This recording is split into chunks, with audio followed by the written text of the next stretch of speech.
పూర్వ విద్యార్థుల ఆత్మీయ సమ్మేళనంలో భాగంగా అందరూ ఒకే చోట కలుసుకోవడం సంతోషంగా ఉందన్నారు సినీ హీరో విజయ్ దేవరకొండ.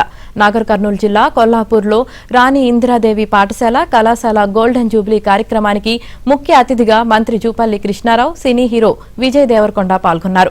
గత జ్ఞాపకాలను గుర్తు చేసుకుంటూ పూర్వ విద్యార్థులు ప్రభాత బేరీ నిర్వహించారు. గోల్డెన్ జూబ్లీ కార్యక్రమం నిర్వహించిన కళాశాల నిర్వాహకులకు wonder world of record sealed ధృవీకరణ పత్రాన్ని అందజేశారు. విజయ్ దేవరకొండను చూసేందుకు అభిమానులు భారీగా తరలివచ్చారు.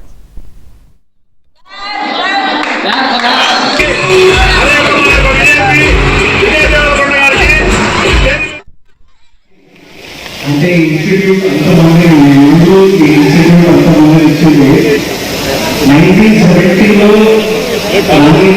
కాలేజ్కి స్టూడెంట్స్ కి తెలియలేము. ఒక 50 years తర్వాత రామేశ్వరరావు గారు లాంటి ఒక ఇండస్ట్రియలిస్ట్ ఊరు నుంచి స్కూల్ నుంచి వస్తాడని వాళ్ళకి ఫిక్స్ కానీ నడితే ఒక వైస్ ఛాన్సలర్ వస్తారని ఈ స్కూల్కి తెలియదు, ఈ టీచర్లకు తెలియదు. ఎంతో మంది స్కూల్ నుంచి వెళ్ళి ఇంత సక్సెస్ఫుల్ అవుతారని స్కూల్కి తెలియదు. I respect success a lot. ఎందుకంటే సక్సెస్ సొసైటీని మాట్లాడతారు, ఎక్కడ సక్సెస్ సొసైటీని మాట్లాడతారు. ఇప్పుడు రామేశ్వరరావు గారి సక్సెస్